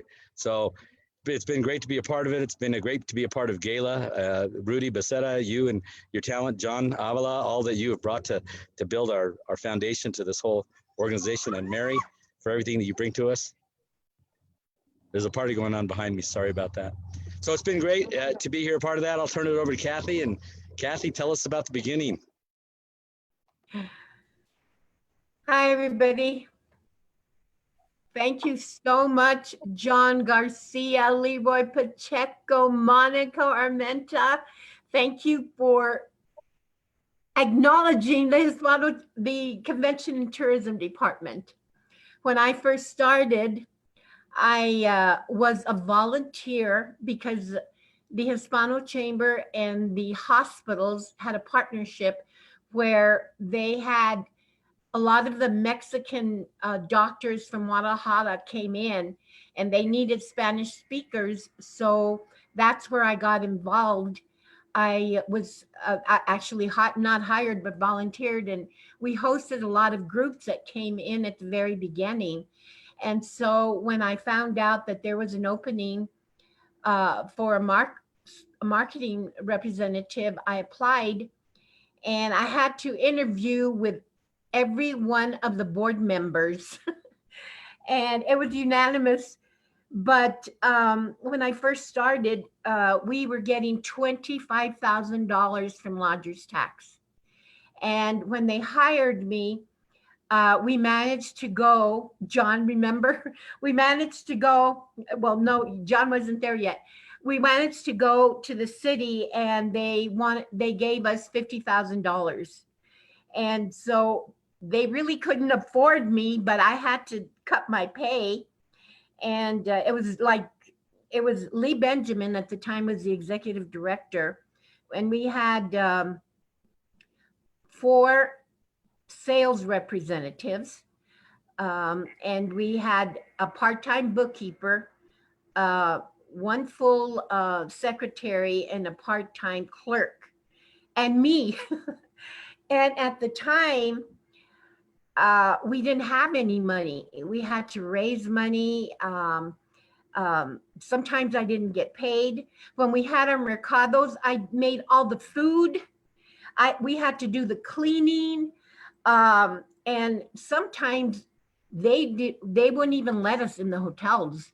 I went to one of the hotels with one of the sales rep, and they told us they didn't want us because they didn't believe in the Hispano Chamber. They didn't want the Hispano Chamber to exist. So it was a challenge. Mary said, you know, it seemed like there wasn't a challenge, but believe me, at the beginning, it was a big challenge, especially for the Convention and Tourism Department and for the membership as well. But we managed to, because of the passion and the love that everybody had. I was one person, and what I did immediately go to the University of New Mexico. I went to different organizations that were funded through the government to see if I could get volunteers, because in doing the research and learning about all these Hispanic organizations and their advocacy to so many different issues that I was oblivious to, and so were so many other members of the chamber itself, the employees and everything. And Irma Easterling was a major instrument in helping me, as well as Helen Strader, who was really a volunteer as well. And so I got all of these volunteers to help me do mailings, to help me be on the phone, research the organizations. And so we started here. Nobody was aware of LULAC. I had interviewed with Rudy actually for LULAC. He didn't hire me, thank God, because I went to the chamber, but they didn't know anything about National Council of La Raza, and many people hated the word La Raza, Hispano, Hispanic. They did not like the terms Mexican, nothing. So talk about a challenge. It was a challenge. But I think Monica mentioned relationships. I always believed in the one-to-one relationships, because you know, you can talk on the phone and you really don't know each other or anything. So Irma was going to some organizations, their national conventions, and what she asked me to stay with her because we didn't have any money for me to stay or go to these conventions. So I stayed with Irma. I went to the first American GI Forum that was held in Denver. Plus I had family and I could stay there. So anywhere I had family and they were having the national convention, I would stay with family, or I would stay with Irma, or I would stay with another person that I had met through the Hispano Chamber if they were going. So that's how I got to really meet so many executive directors, directors of organizations. I learned about what they were doing. I got an education, and just from the relationships, I started meeting media. I started meeting travel agents. I started meeting all the organizations and meeting the board members. And also, I also helped the governor, the people that were voted in they also helped me, not only from New Mexico, but from Arizona, from Colorado. I got to meet a lot of the congressional delegation. Richardson helped me so much to bring so many of these conventions, Ed Romero, Ed Lujan, there's so many, I can't even begin to tell you. But then I formed all these relationships with the University of New Mexico. I formed relationships with anybody that could help and educate myself as well, going to these national organizations, attending their all their sessions that they had and what they were doing on many different issues, like I said before. And it was just incredible. The media, I got to meet them. And I also went with ACVB, with the New Mexico Tourism Association, the different hotels. I had to prove to the lodgers tax and to the city of Albuquerque, the city council, I had to meet with them on a monthly basis. I had to meet with the lodgers tax on a monthly basis to prove to them that even if I didn't go to a Hispanic convention, when I went to London, when I went to Spain, when I went to Australia, when I went all over Mexico, that it wasn't only Hispanic people, it was the Hispanic, well, I had to meet the media. And with the media, I was able to establish this relationship where I could get a $25,000 ad for $1,000. And we didn't have the advertising dollars, but until we got the tax, and we were able to advertise a lot more. And even then, I tell you, with the relationships I established, that we established, our team established everywhere we went, we were able to get those advertising dollars down to almost nothing. So that was one of the ways that we were known all over, not only by our travel, but how we advertised in many different publications all over Mexico, all over Spain, different publications that the universities had. I was truly amazed when I traveled with Cheo and some of the people from Las Cruces, from Highland University, how even the universities knew what the Hispano Chamber did. And not only to mention the millions and millions of dollars that were brought in by our team and our board that helped, our congressional delegation that helped, Ed Romero, Ed Lujan. It was truly, truly amazing. And then, like Monica said, I have 18 grandkids. There was, and 4 kids, and my 4 kids and my 10, 12 grandkids all participated. Even when John was there, my kids were there.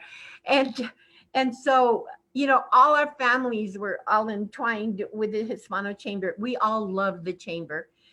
It was just a privilege for me to work with John and Leroy and everybody there. Loretta, my goodness. It was Loretta that brought the, she was just shocked that we didn't have a 401k or anything for all of us. And she's the one that established our 401k. Otherwise, I'd still be working. But it was just truly, truly amazing. And our team, I can't even tell you what our team did. And it was kind of sad because we were all out there. Every time I went to Mexico, the media from all over was there with all their cameras and all the publications that were there. When we did the same in Spain, when we went, and Ed Romero allowed us to have receptions at the embassy. I hosted many travel agents. I hosted groups that he helped me bring into Albuquerque. And I worked with the other cities in New Mexico because we also took meeting planners, we took the media, we took not only to Albuquerque, but we took him to Santa Fe, we took him to Las Cruces, we took him to Rio Doso, we took him to everywhere up north, you know. So it was just incredible what we could accomplish with the minimal staff that we had. And I am just so totally grateful for everybody that helped, all the board members and all the members that were so dedicated. They loved the chamber, and we all worked 24/7 for what the chamber is today. And Thank you. I'm so appreciative and thank everybody so much for all they've done. Thank you so much, Kathy. You know that the convention and tourism is just a huge part of what we do here at the chamber. It's so important to the way that we function every day. And like you said, when we first brought you on, I said, everybody said, call Kathy. You know, she carries the history. And so we appreciate you sharing with us the importance of that department and the role that it still plays today, you know, inside the chamber. Thank you so much, Kathy. Yes, and thank you for all the new members. And I know I in touch with B and Cecilia, and they love what they do. And I know that when I started, we only had 50,000 or 25 really, and we almost brought it to $1 million at one time, thanks to the board and all the people that helped. Thank you. So Kathy, real quick, while you're telling your stories, I'm getting the backstories right behind me, play by play about BB here behind you. So God bless you. Thank you for all you did to keep this thing going and get it started. Thank you guys so much. We are forever grateful to your contributions to the chamber and everybody's as well. And thank you to our amazing B. Davalos and Cecilia Marquez. They really are. They're part of the chamber. I mean, they're part of that history, and there's Monica clapping. So we will all clap for them. So in the interest of time, guys, we're going to cut out some videos that we had to show. What we're going to do is show them at the end. So for those that want to stay on to watch them, they can. But what I'd like to do is I want to move forward now, and I want to talk about the future of the chamber, and I want to talk about something that I think is important, and that is where we go from here.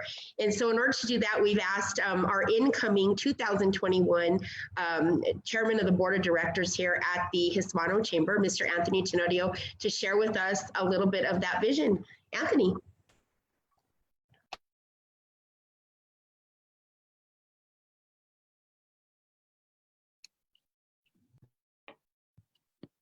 You gotta unmute.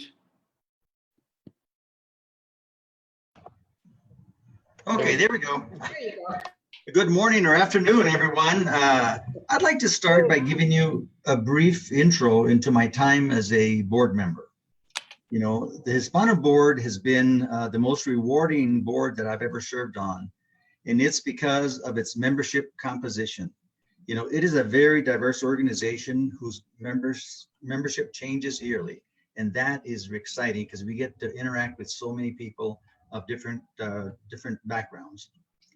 The chamber's initiatives are expansive, ranging from internal support to our members, as well as interfacing and supporting the small business initiatives of our larger corporations.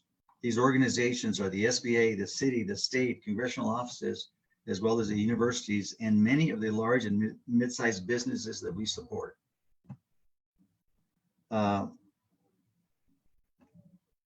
As a Hispano board member, I have become aware and have taken part in exploring critical issues and opportunities facing our members, our city, our state. It's been a great journey. You know, my view of the future of the chamber, you know, our immediate future is a little bit shaky because of the uncertainty of the containment or continued spread of the coronavirus in our recovery. Internally, the chamber management and the board finance committee have reviewed our financial situation and have developed best, mid, and worst case scenarios. Bottom line is that we are going to make it, even if we have to borrow money from the foundation. In spite of the cutbacks we've had to make because of the coronavirus, my excitement and optimism comes from watching the remaining chamber staff members going full speed. And it seems like daily they come up with new ways to engage companies and organizations in helping others. Other members of our team are looking at obtaining and getting funding from other sources to meet payroll and our other chamber expenses. I'm super excited with the progress the chamber has made in the last few years. We've attracted national attention several times in the recent past. We were selected the top chamber of the nation last year. Our chamber was instrumental in bringing the National Hispanic Conference to Albuquerque. Folks in other states refer to us as the New Mexico Chamber. This past week or week before, I had the privilege of attending a Hispano Region 2 Zoom meeting that was hosted by our chamber. It was exciting to hear all the great initiatives that were shared by the various Hispano Chamber members in our surrounding states, including Ernie and Shannon talking about all the initiatives that we have going on. It is clear that Hispanic chambers are continuing to introduce creative ways to help small businesses. We need to keep doing the creative things that we've been doing and adopt others that we learn about as we move on. The chamber, Hispanics around the country are on fire with technology, and you can expect great strides in Hispanic businesses in the future. My view of the long-term goal for stable funding, we need to develop a plan to establish long-term support in the millions for ongoing operations. Based on the success the chamber has achieved over the last few years, and we've heard about it today, we should get a lot of community and membership and community support. The chamber developed such a plan many years ago for our Hispano Chamber campus. My goal during the upcoming term as the chairman of the Hispano board will be to put a plan in place that, when implemented, will provide matching operational funds for the chamber. It's in the millions of dollars that we need to look at. Shannon, we'll talk a little bit about, I think you are, Shannon, about the next phase of our funding effort in a few minutes. You know, I want to end by closing with about the gala, our signature event that draws over 1,500 people, and it's the best event ever in New Mexico. The gala is approximately a $500,000 event whose profits go towards meeting our operational expenses. Membership dues are another big component of our operational budget. Because of the coronavirus, because the coronavirus will affect both membership and ticket sales, our members may have to close their doors and no doubt will not be able to afford the $2,000 ticket price for a gala table. We are currently looking at various options for scaling back the gala, but are awaiting additional guidance as to what we will be able to do. Our theme this year is Space Odyssey 2021, a very appropriate theme that fits New Mexico well, because many of the organizations in the state, especially Los Alamos, White Sands, Sandia, the Air Force Research Lab, the Atomic Museum, and many companies in our state have been supporting nuclear and space-related activities for many years. Maybe we can find a way to cut back on the frills of the gala for 1 year and learn more about the technology this state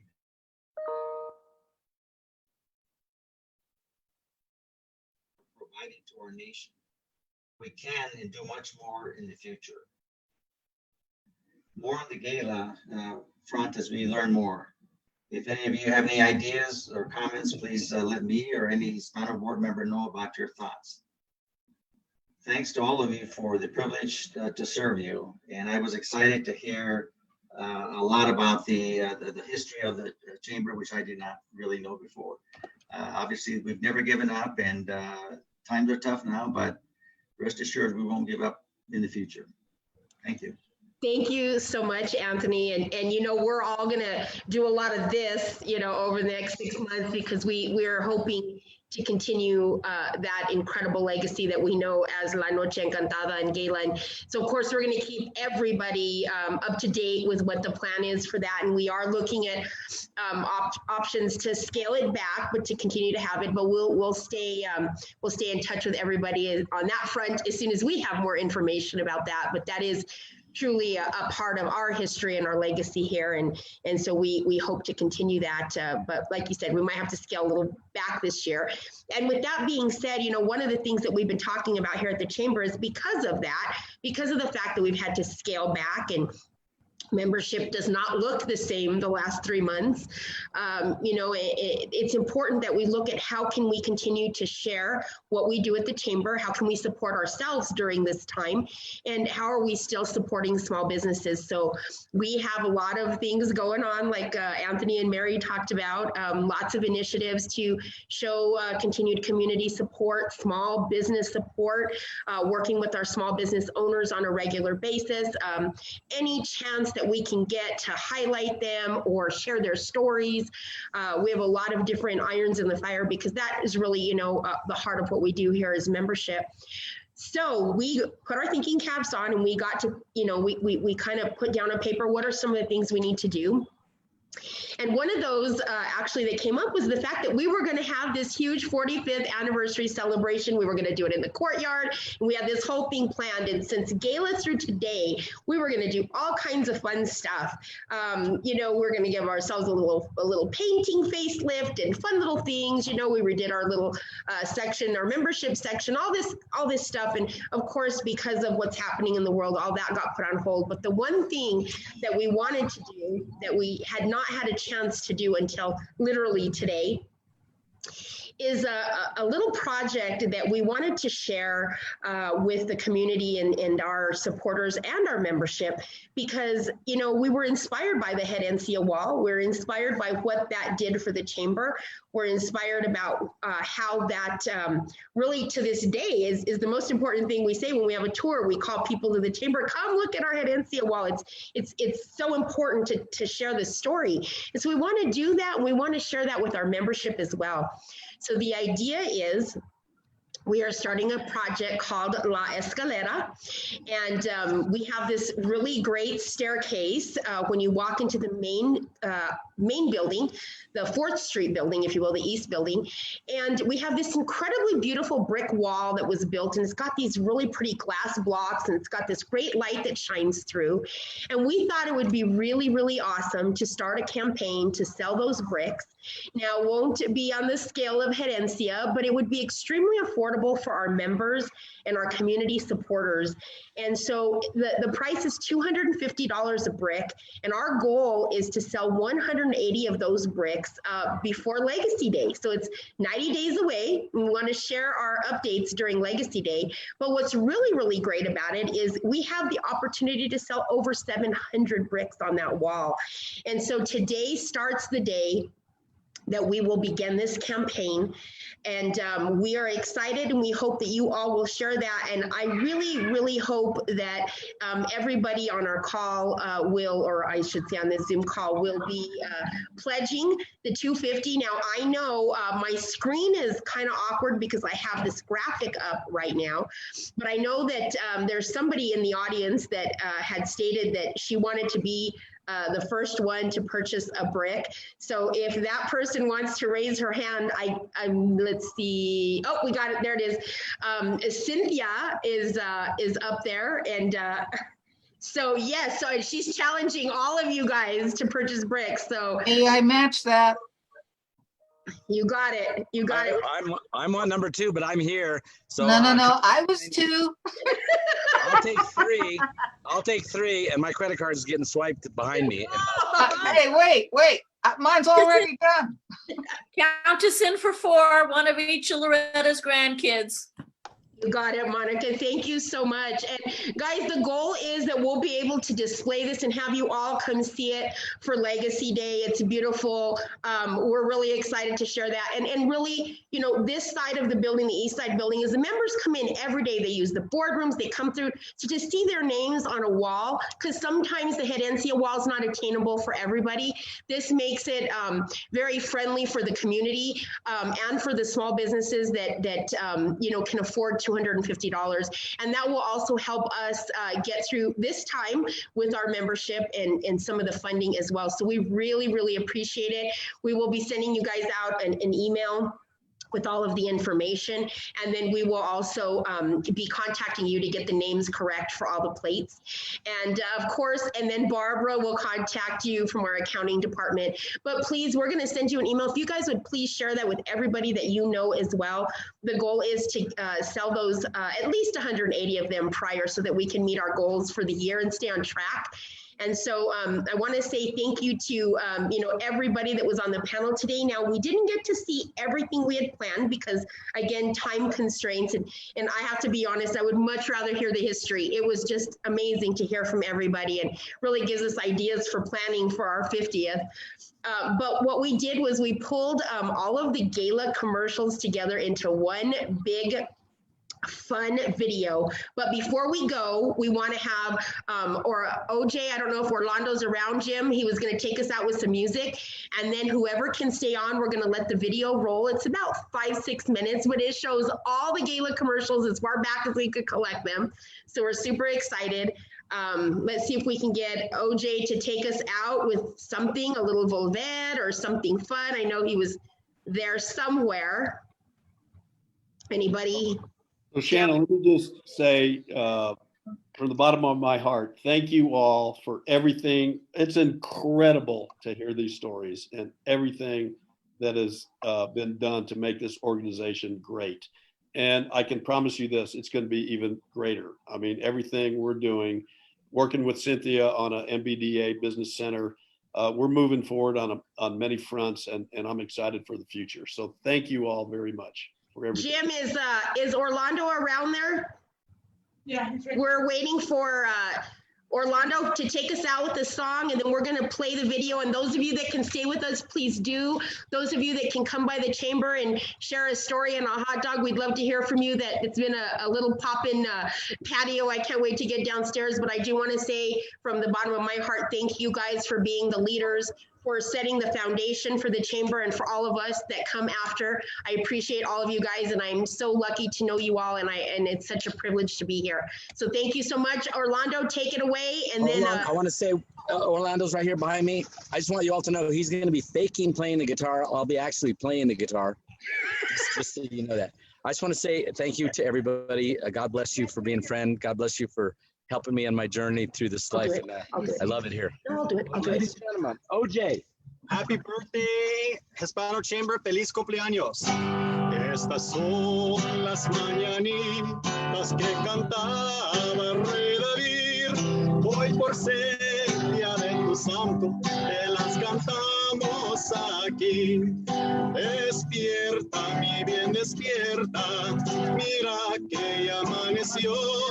Ya los pajarillos cantan, la luna ya se metió. Qué linda está la mañana en que vengo a saludarte. Venimos todos con gusto y placer a felicitarte. El día en que tú naciste, nacieron todas las flores. La pilar del bautismo cantaron los ruiseñores. Ya bien, ya amaneciendo, y a la luz el día nos dio. Levantarte de mañana, mira que ya amaneció. Quisiera ser un San Juan, quisiera ser un San Pedro, y venirte a saludar con la música cerca del cielo. Volaron 4 palomas por toditas las ciudades. Hoy por ser día de tu santo, te deseamos felicidades. Con jazmines y flores, este día voy a adornar. Hoy por ser día de tu santo, te venimos a cantar. ¡Felicidades! ¡Felicidades a todos!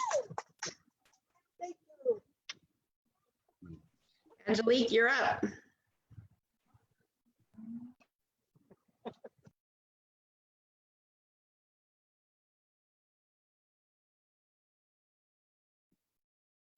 This should be pretty cool, these commercials. There's some great ones. You guys are gonna die laughing. We had a blast. Way to go, Marsh. Last year's. Yeah, last year was great. We're gonna have a I love surprise the- for you, I Mary. like the Havana one. That guy was cool. Mary, we're gonna have a surprise on Thursday at the board meeting, and then we'll release it to the world. Oh, nice, nice. And we love the background with Bea and Cecilia and Jim dancing. That's fine. Go ahead. I'm sending my dad for a hot dog. Look out for him. Oh, cool. Yeah, I won't make dinner tonight. You guys send everybody. We have plenty of hot dogs, so send. You guys come by and get them. They're yummy. I'm heading over after we're done. And Edna's going for the staff hot dogs also.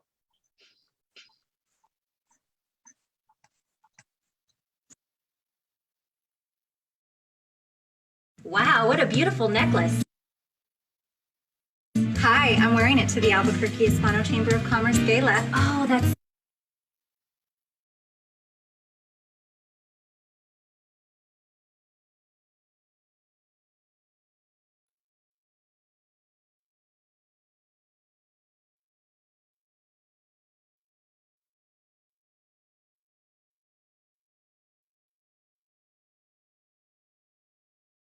Okay, guys, it won't let us play the video. So what we're going to do is we're going to end this and we're going to post it on Facebook as soon as we get it all technically situated. So we're going to continue our celebration downstairs. Thank you, everybody in Facebook land.